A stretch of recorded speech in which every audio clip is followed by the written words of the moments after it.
Thank you very much. It's a real pleasure to be here again, same day, with you. So what I'm going to talk about this afternoon, I talked this morning about the way in which ice acts on the global climate and what's happening to ice and why it's happening. And I started to talk about the ways in which the changes to the ice in the Arctic are having global impacts on our whole climate system and therefore causing effects which we need to really be worried about. It's not just the ice disappearing by itself. So I started by talking about two effects.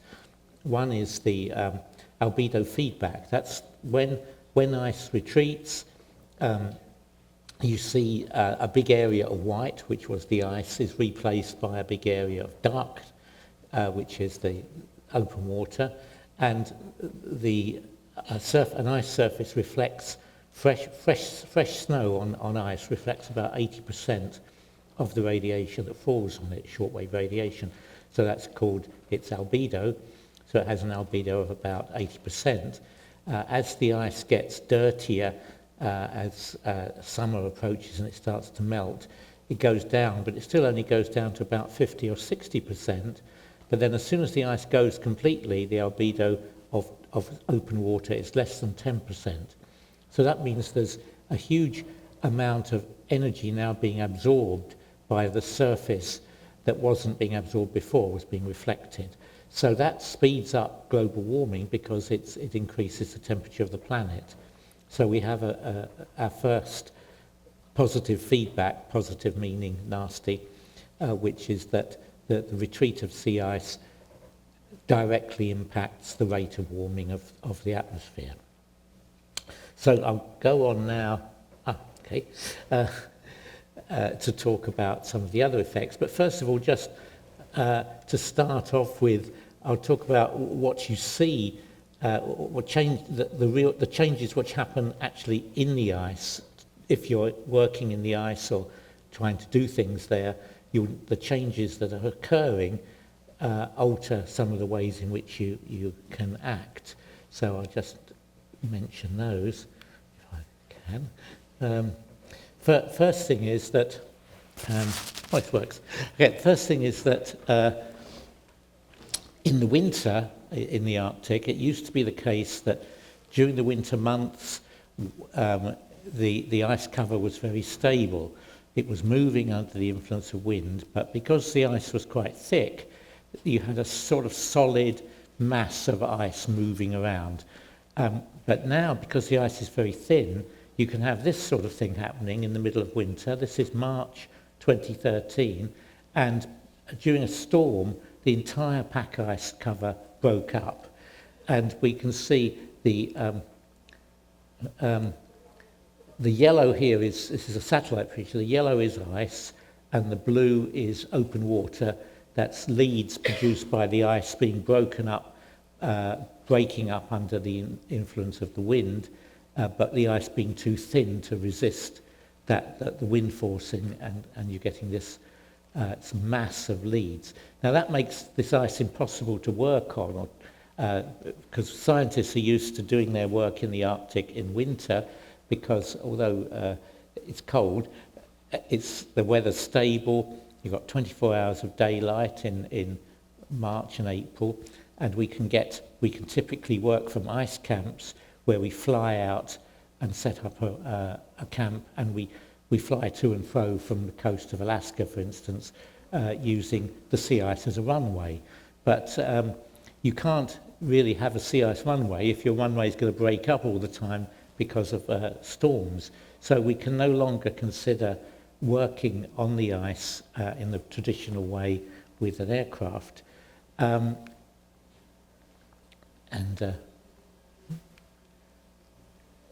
Instead, now, if we want to do some long-term experiment measuring how the ice drifts or how it evolves through the winter, we have to work from an ice-strengthened ship. This is a schooner that was ice-strengthened and was chartered. So all the scientists sit on the ship, and they have some huts around the ship. If the ice breaks up, they retreat to the ship. So drifting ships have become the way to do work on the ice. This is going back to the days of Nansen in the Fram back in 1896. We're having to go back to that. This is the sort of ice camp that still existed in 2007. This was the camp where we were underneath it in a submarine. And this is how enormously complicated an ice camp can be.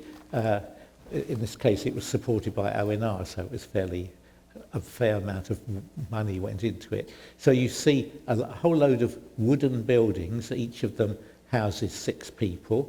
You've got a generator hut and power line. So it's like a little village on the ice, because every hut's got its own electric light and power line running to it. This is the mess hall and laboratory. This is also a laboratory area, and all the rest are huts to live in. And you can see in this case, we were having to use a helicopter to supply it, because we couldn't be as far out from the ice as we hoped to be, because we had to be within helicopter range. This is going the wrong way. Here we are, back again.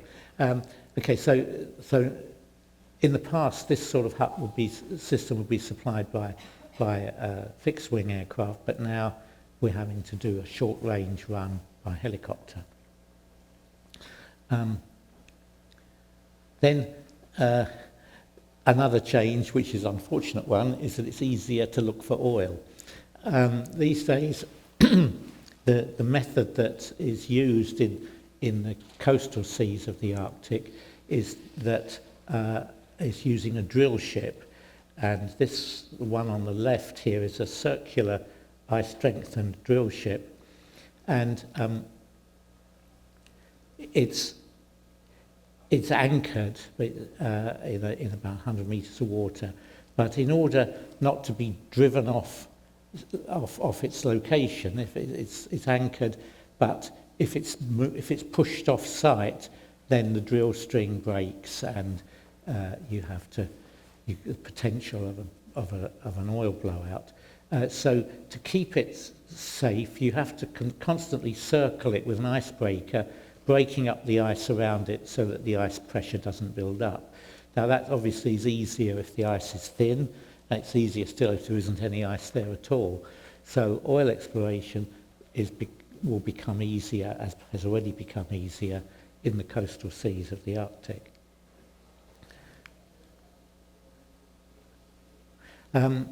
It's more dangerous also to live in the Arctic, or to work and operate in the Arctic, and this even applies to the local people. These are Inuit hunters at Karnak, which is in northwest Greenland, and we went out with them because we were fixing radar systems to their sledges.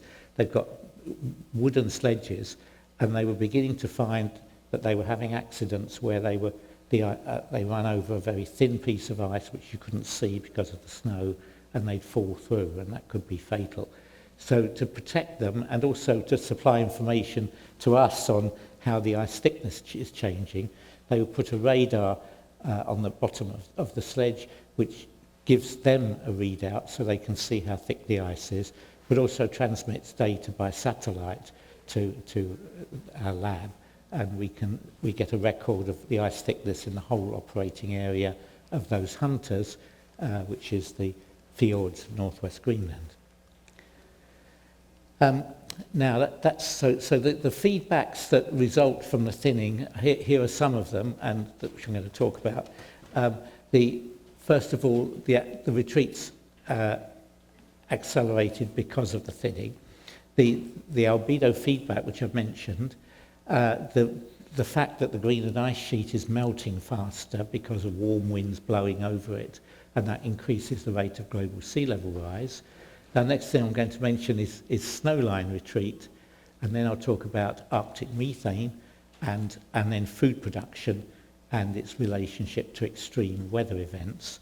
and then the decline in strength of the thermohaline circulation, which is related to increased intensity of hurricanes. So these are global effects. So first of all, let's...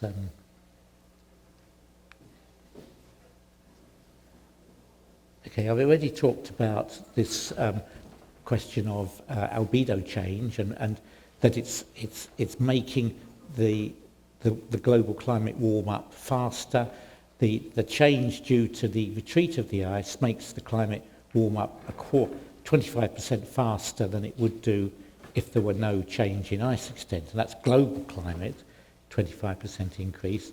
But the people who did that study failed to consider the snowline retreat. What's happening is as the area around the Arctic Ocean becomes ice-free, then the land masses all around the Arctic, that's northern Siberia, Alaska, northern Canada, they also become snow-free earlier in the summer. So in June, for instance, in June 2012, this whole brown area was a region that normally would be snow-covered still in June, but in fact were snow-free. And it's when it's snow-free you have tundra, forest, which is dark. So the change in albedo of the surface from snow to forest or tundra is the same as the change in albedo from sea ice to open water. So it's as if this whole area used to be ice covered and is now water covered. And so that has the magnitude of that anomaly is about 6 million square kilometres, which is huge. We've got 6 million square kilometres less snow area in the Northern Hemisphere now than in the 1970s. And that 6 million square kilometres is as great as the decrease in the sea ice cover. So essentially, we're dumping the same amount of albedo change again on the planet from the retreat of snow as we had from the retreat of ice.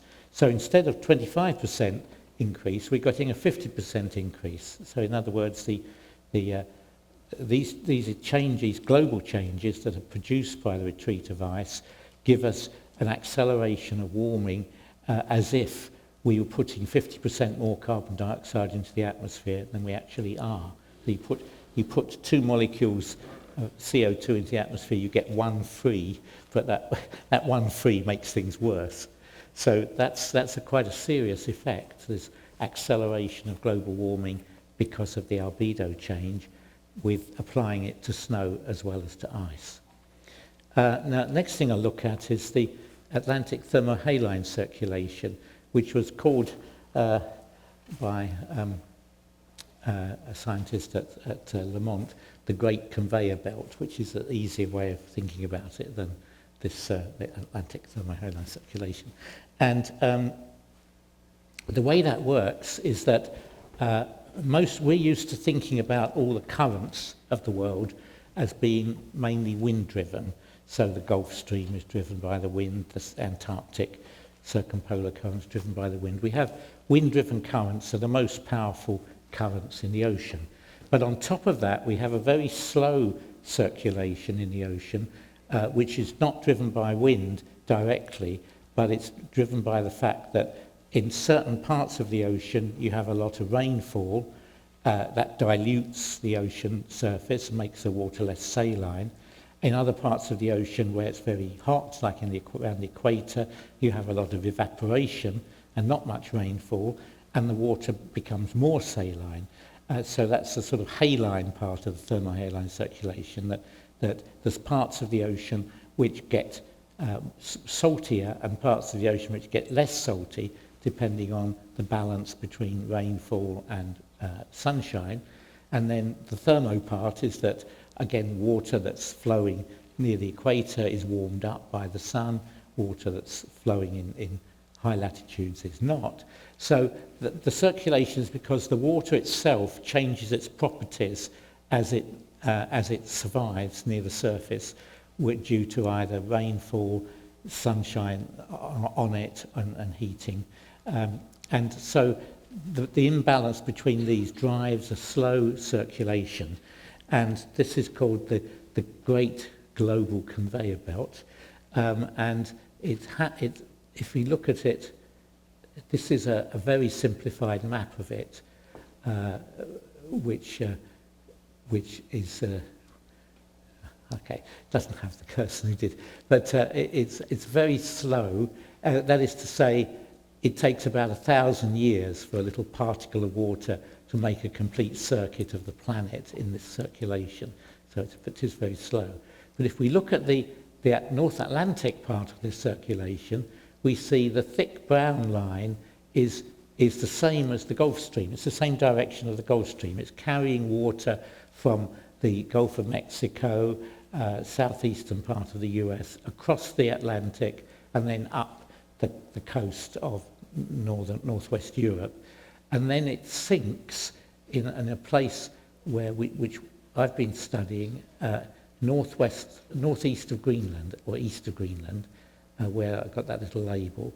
And then the water that's having sunk there goes along the seabed as a deep current, and that's the light-coloured arrow. It goes southwards down the Atlantic into some complicated system in the Antarctic. It flows eastwards across the South Indian Ocean, and then it flows northwards again and surfaces or upwells in the North Pacific and becomes a surface current, that's the brown, which flows all the way backwards at the surface and rejoins where it started off eastern parts of the US. And there's another bit that continues around the Antarctic. So it's like a conveyor belt, and a conveyor belt has to have two ratchets or two pulleys at each end for it to be a conveyor belt, and the pulleys, which mean that water comes in at the surface and goes out at depth, or comes in at depth and comes out at the surface. That one of the most important conveyor belts, part of the conveyor belts as far as we're concerned in Europe and in the US, is the one in the northern North Atlantic.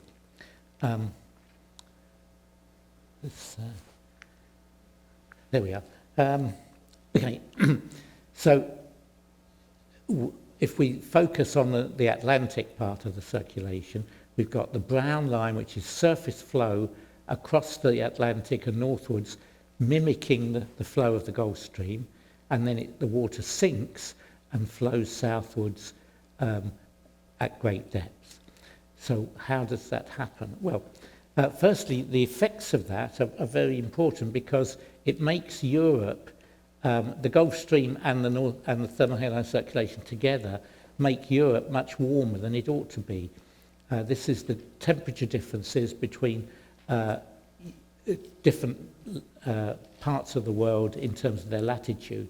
So northwest Europe is between 5 and 10 degrees warmer than it ought to be for its latitude, while eastern Canada and Greenland, of course, are several degrees colder. And so we know that that's the case, because from Scotland, for instance, you look due west, you get to Labrador. And Scotland's quite a warm country, but Labrador's quite a cold country. So what's happening is this warm current flowing up the Atlantic from the Gulf of Mexico, which the thermohaline, the conveyor belt plus the Gulf Stream together wash the shores of Europe and make it much warmer than it ought to be. That also explains why Norway, for instance, hasn't got any sea ice around it. Anyway, that's what it does, so it has quite a big climate effect. And how does this sinking happen? And because you can't have a conveyor belt without two pulleys to drive it, and the pulley in the north of the Atlantic, we studied it for several years, and it's a very interesting one, because it happens in this little area off East Greenland called the Odden Ice Tongue. That here the Greenland is on the left and Spitsbergen's at the top, and the East Greenland current, which carries ice out of the Arctic, flows down the east coast of Greenland. That's the red ice, But there's a current called the Jan-Mayen polar current that diverts out to the eastward. It comes out away from the Greenland coast because there's a ridge that sits there diverting it. So it's called the Jan-Mayen Ridge. And the island of Jan Mayen is on that ridge. So there's cold water coming out of the Greenland coast, flowing out into the open Greenland Sea, and that cold water, of course, develops an ice cover in winter. So this is a kind of tongue-shaped ice cover. It's growing there because of the cold water that's flowing out of Greenland. And the Norwegians call it the Odden, which means tongue, and the open water to the left of it, to the west of it, is called Nordbukta, northern bight. So this ice that's growing here is not like ordinary sea ice. It's not a continuous sheet because there's so much wave action around, because it's such a rough ocean, the Greenland Sea, that the ice forms in very small cakes.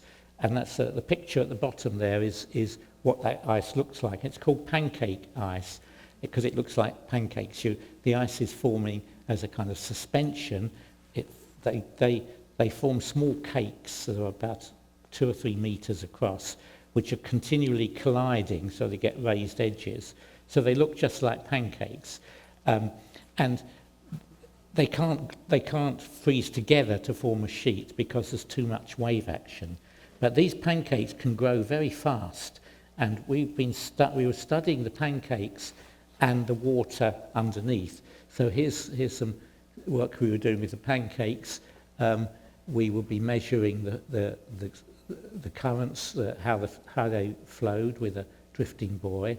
And the bottom we had a pancake lifter, which we were working from a Norwegian research ship, which is mainly crewed by fishermen. So the fishermen were absolutely amazed that these scientists getting paid to catch ice. So they were thought, well, this must be a real racket when they have to really work hard and catch fish. Here we are just lifting up ice. But lifting the pancakes up onto the ship, we then cut them up and we could see how much salt there was in them and therefore what effect they were having on the ocean as they grew. So we were doing a serious job there. And I keep... so what happens is the pancakes grow very fast, and when they grow, the ice, the salt that's in the ocean, a lot of it doesn't go into the pancake because sea ice doesn't have a very high salinity. Not much of the ice not much of the water, when water freezes, not much of the salt goes into the pancakes. So the pancakes are rejecting salt. The salt goes into the water. The salt makes the water more dense, and the water sinks because it's close to instability. And so what we found when we were working around there was these things called chimneys, which were only found in this area of the world. It's just a unique part of the world ocean. And they're called chimneys because they're like chimneys. You've got, where we are. Here, this is a map, a salinity and a temperature, the salinity, temperature and density. They're cross-sections across the ocean. What we do is stop the ship, lower an instrument called a CTD that measures temperature and salinity, move a couple of miles, do it again, and move a couple of miles, do it again. Painfully slowly you build up a picture of the structure of the water. And here we've got cold water right at the surface going down to a huge depth. It's going down to 2,500 meters, and it's all surface water. So if you're sitting at the surface with a parcel of water at the ocean surface, it sinks because of all the extra salt given to it by the pancakes, and it sinks down 2,500 meters. And then when it reaches the bottom of that, it flows outwards and heads southwards. So that's the vertical pulley that's part the pulley of the thermohaline circulation are these chimneys, and it's very slow business to investigate these chimneys. They're very long-lasting. We would go back, we went back every winter for 3 years, and the same chimneys were there. So the chimney survives from year to year, and nobody knows why, because usually something like that, a small feature in the ocean, will dissipate, and you don't get small features in the ocean lasting very long. But in this case, there's something about the way in which the chimney forms that enables it to last a long time and do its job of causing water to sink and keeping the driver going on the thermohaline circulation. So these chimneys are remarkable things. And in fact, this is a perspective view of a chimney, and I sort of made it look like a chimney by doing it in red and making it shiny so it looks like a chimney pot. But that is the contour of the minus 0.9 degree contour of temperature, and it's going down through some warmer water, which is shown in yellow. So these are extraordinary features, and they're very narrow. They're only 20 kilometers across, and that's very small for a feature in the middle of the ocean. So we studied that for a long time, and then something happened. That is, the odd and ice tongue disappeared. You depend on the ice formation in that pancake ice. It has to happen in order for the water to gain density from the salt that is rejected by the pancakes. But if you don't have an odd and ice tongue, which we haven't had since 1998, then you don't get chimneys forming, because there isn't any pancake ice to supply the extra density. So we've now lost the whole field of chimneys. We've lost the pulley in the thermohaline circulation, and we're not getting chimneys anymore. And it means that the thermohaline circulation is getting weaker, and it's already declined by at least 20% since in the last 20 years. So that has really serious implications. There was a really terrible film made a few years back based on this theory, and that was called The Day After Tomorrow. So I don't know if you remember watching it. It was really, it made you cringe to look at it, but it had a sudden change in the climate, which was detected by a Scottish oceanographer. I don't know who he was meant to be, and who warned the world, but they didn't pay any attention. And the change in the circulation meant that suddenly New York and the whole east coast of the US became bitterly cold and frozen, and horrible consequences. Now the thing is, with this weakening of the thermohaline circulation, you will get a cooling, and the trouble is it will take several decades to happen, and not rather than 2 days. But the film wasn't 100% wrong. It was only about 99% wrong. So what would happen with this thermohaline circulation weakening, because you're not getting a pulley anymore, you're not getting the ice tongue, one of the things is that you'll get a weakening of the surface current coming up from Gulf of Mexico towards northwest Europe. So that current is made up of a mixture of the Gulf Stream and the thermohaline circulation.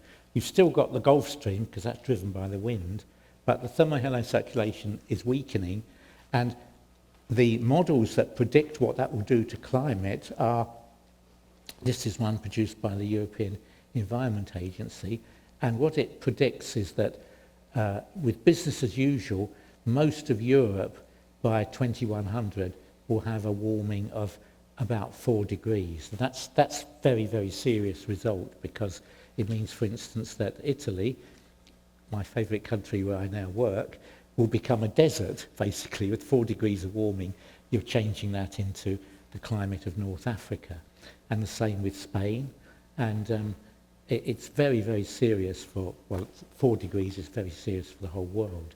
But Britain gains out of all this, because we're stuck out in the Atlantic, and we're only going to get 2 degrees of warming, And same with Ireland and parts of the west coast of Norway and France, and the Atlantic coast of France and Iceland, because these are all stuck out in the Atlantic. The flow is less, the water is cooler by the time it gets up to these latitudes, and that means that you're not getting as much warming. So it doesn't turn into ice like New York would in the film, but it does warm up more slowly. So the prediction is that by the end of the century, Europe will be really suffering from global warming, but Britain and Ireland and Iceland will be in a better state. So however little they deserve it, but anyway, that's what will happen. That's the predictions, but if we look at the other end, we're getting less flow in the Gulf Stream coming from the thermohaline circulation.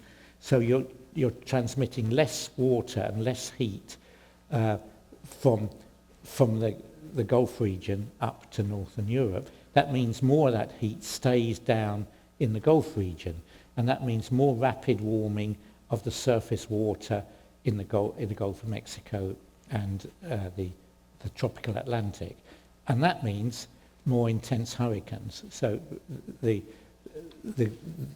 gain that Britain and Northwest Europe have from the loss of the thermohaline circulation is reflected in a loss for the people of southern part of the States and the Caribbean, because